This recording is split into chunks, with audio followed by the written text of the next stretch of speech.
திருப்பூர் மாவட்டம் கண்டிய கவுண்டனூர் கிளைக்கழக செயலாளர் திரு வி முத்துசாமி கழக பணியாற்றச் செல்லும் வழியில் சாலை விபத்தில் அகால மரணமடைந்தது குறித்து முதலமைச்சர் செல்வி ஜெயலலிதா ஆழ்ந்த இரங்கல் தெரிவித்துள்ளார்.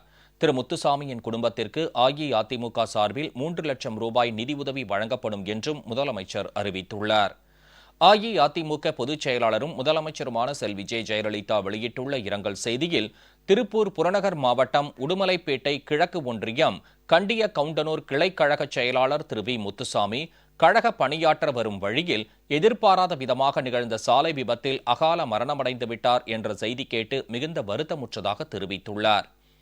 தம் உயிரினும் மேலான தமதருமை கழக உடன்பிறப்புகள் சாலைகளில் பயணம் செய்யும் போது மிகுந்த பாதுகாப்புடனும் எச்சரிக்கையுடனும் செல்ல வேண்டும் என்று தாம் மீண்டும் வலியுறுத்தி கேட்டுக் கொள்வதாக முதலமைச்சர் குறிப்பிட்டுள்ளார்.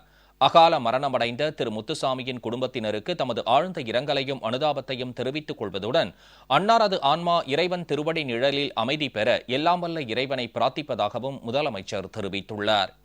மேலும் திரு முத்துசாமியின் குடும்பத்திற்கு கழகத்தின் சார்பில் குடும்ப நல நிதியுதவியாக 3 லட்சம் ரூபாய் வழங்கப்படும் என்றும் முதலமைச்சர் செல்வி ஜெயலலிதா குறிப்பிட்டுள்ளார்.